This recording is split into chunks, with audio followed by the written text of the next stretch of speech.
Bonehead Guitars. Let's go build some junk.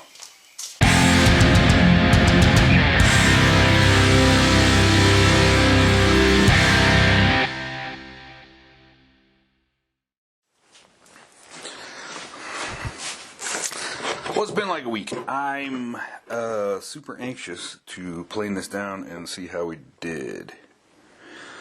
I think it's going to be more than we need. But first things first, let's go lop the slopes off real quick so we got less to fight with.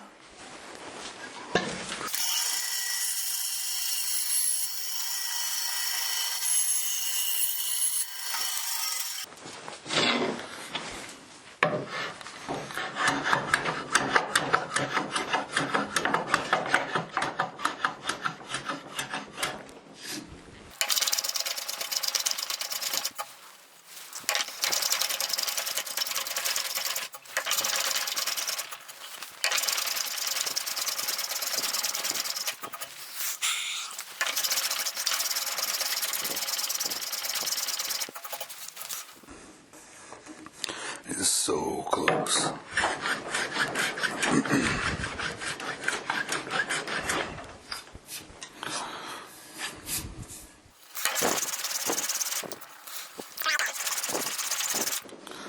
And we're there.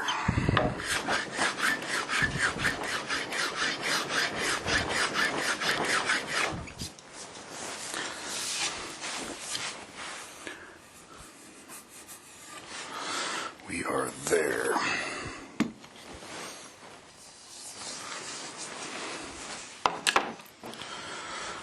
Now, where we want the actual nut line,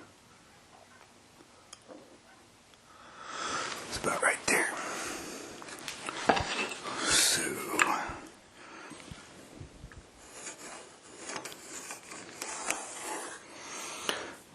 get my center line back. So we get a square line right there, but that is going to be the center of the nut. So a 1/4 inch straddling that line, which will tell us where our shelf needs to be, and the end of the fretboard.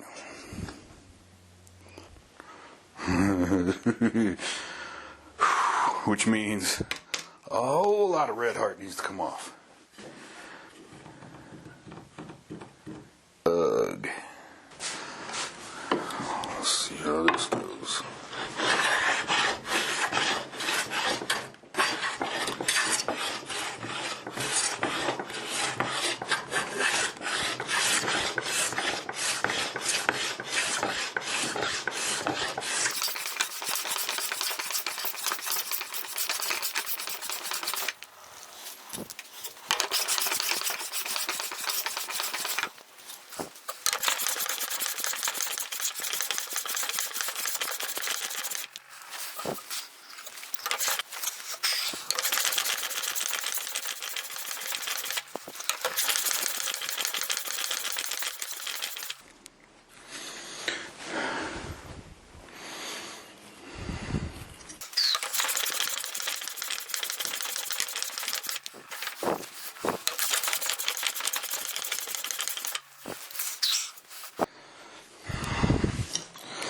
Alright, we're getting real close. Now would be a great time to double check.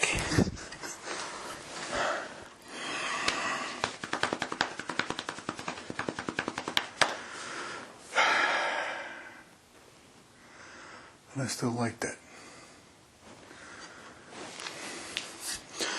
Honestly, well, just a tiny bit more.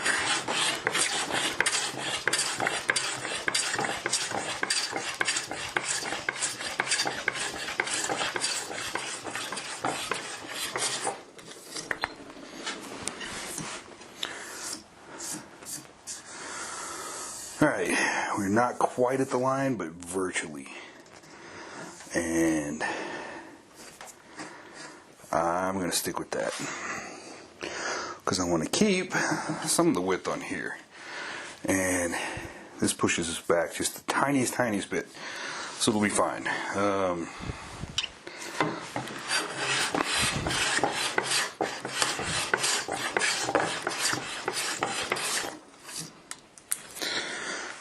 And I like where we are.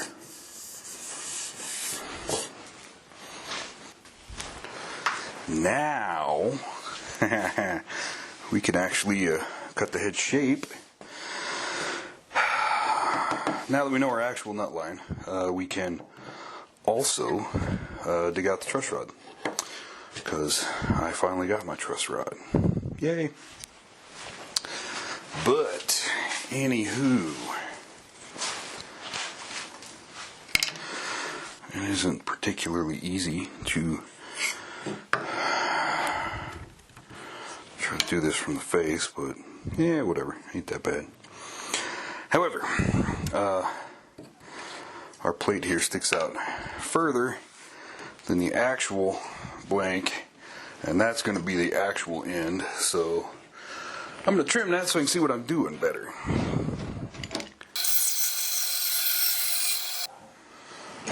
Now, I made it a point to preserve our center line on the end.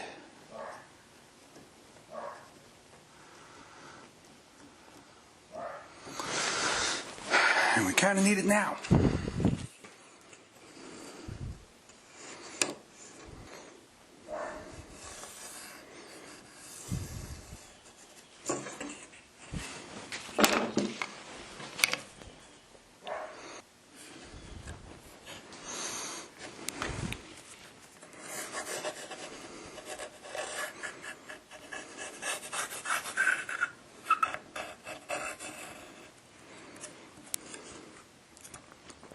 I think I mentioned before, when I originally designed the headstock,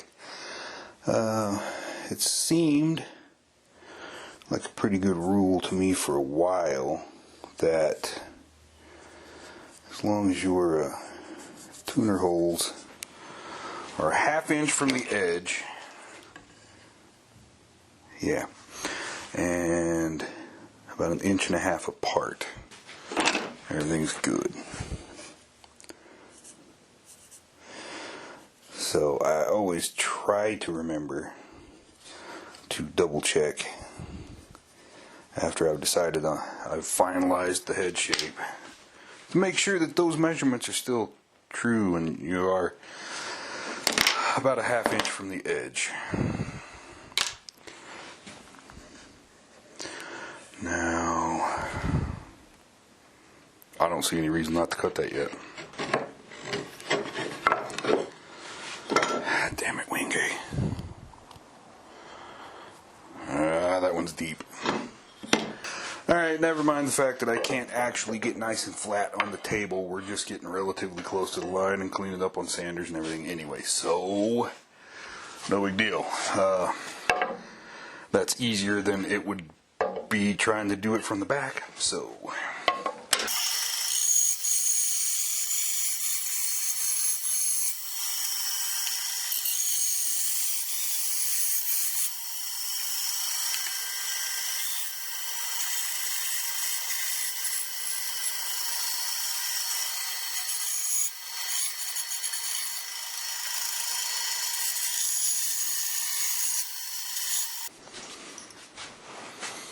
I think overall I'm gonna be really happy with that. As soon as the head plate's on, I don't know, it might look like a little bit of a weird sandwich, but I think it's gonna be cool.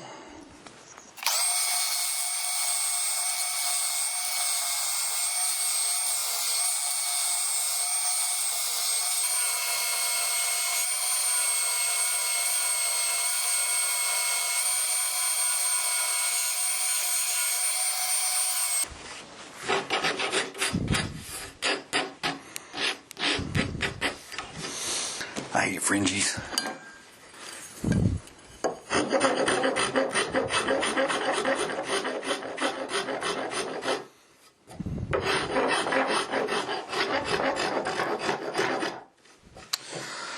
Now, I love my spindle sander. but it actually makes it. And see, I thought one of the strengths of having one of those would be that it made it easy to do, you know, smooth sanding on curves, and that ain't necessarily the case. It's kind of hard to keep them nice and smooth.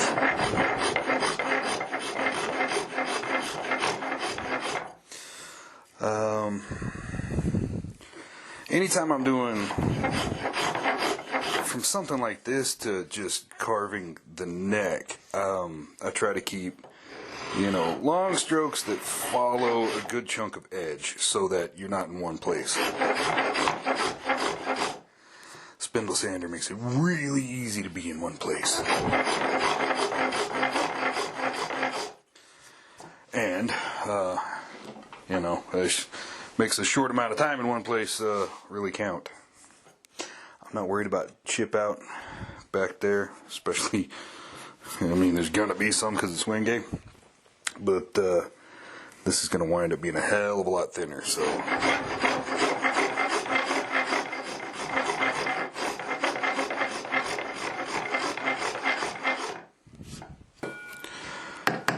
We need to do the truss rod.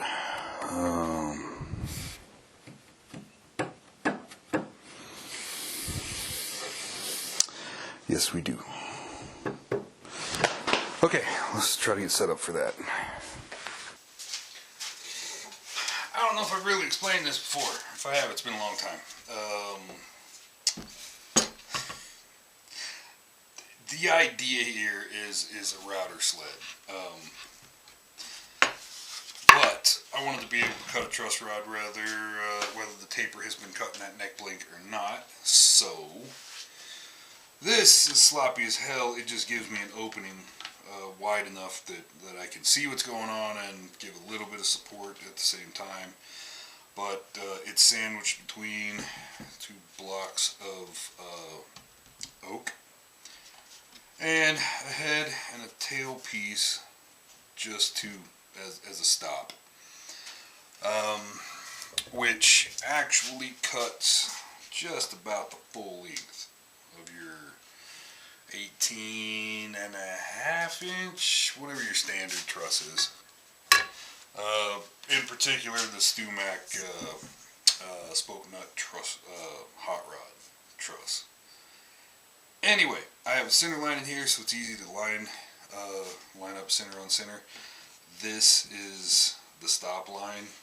The line the blade will actually stop. Usually goes right up to the nut line or a little back from it. And then I got a couple toggle clamps to hammer it down in place. Then, just for fun, the added convenience of having a little block of 1/4 inch that I can measure against to see when we're getting close to depth and if we're at depth.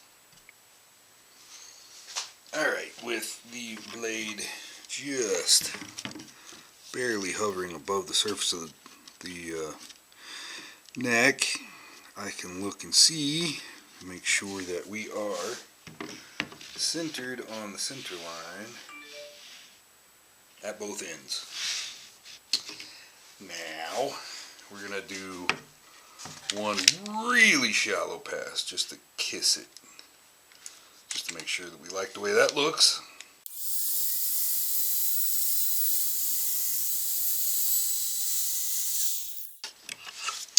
And we like the way that looks. Not that I had any doubts.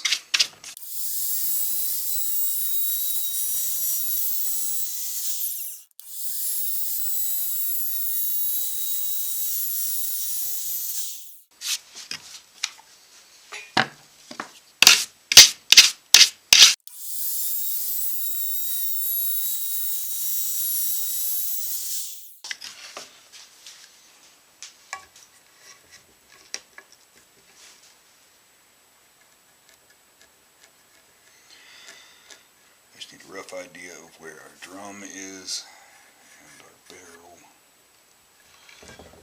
Man, that's perfect depth. Okay, before you give me shit for the baddest routing template in guitar building history, there is a reason. We need to get a little less than half an inch deep. Problem is with my little router, and I would not want to do this with a big one. My 1/4 inch cutter bit that we need to use, I need to have extended enough that the bare part that has no blade is exposed so it can ride on the template, which means we need a fat ass template to do what we gotta do. So that's why the template is so freaking fat. Now, we only have a tiny bit to do here, but it's terrifying nonetheless. Particularly because I got no nice, easy, safe, free place for that blade to be. I just have to hover and stay away from the walls of the template and everything else. Which, yeah, that'll be easy. Yeah, Kiddies, don't try this at home.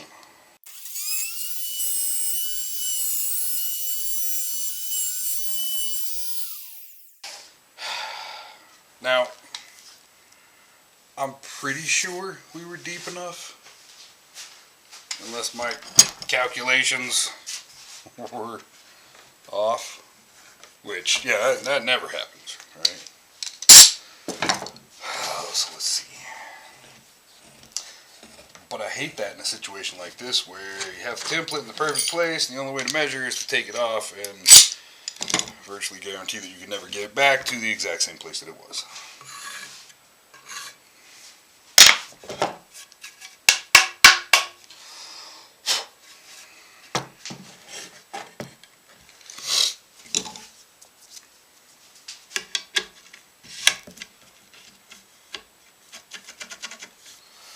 However, we're deep enough. That is going to work. I will probably try to square that up a little, just to make sure there's a little extra room there, but I think we're good. We wound up a little loose down here. I think the router slipped a little. Not that there's a lot of wiggle room in that jig, but I guess there's a tiny bit of room for it. But we can slip a piece of veneer in there and make it as tight as it can be. So it won't be a problem. So I've been anxious to get this cut just so we can see what it's gonna be like. Now I'm gonna stay away from the line quite a bit, just to be safe, so we got room to play if something goes wrong or something gets wacky or I don't know, whatever.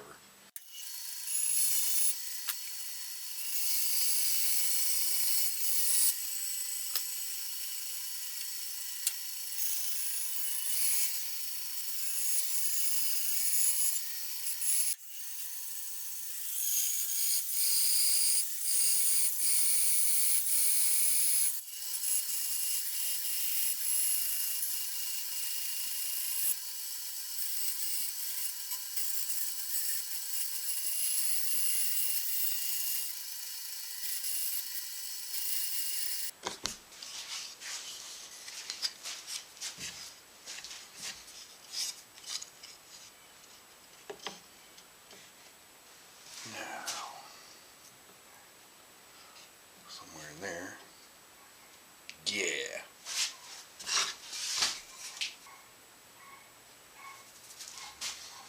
Yeah. We can get on the bottom. We can get on the top. Yeah. Okay, well, we got done everything I'd planned on doing. Well, we got we got that straightened out. We got our head shape mostly in place, roughed in. Got our nut line, most importantly, got our nut line where it needs to be, which let us route the truss rod. That's fitted and ready to roll.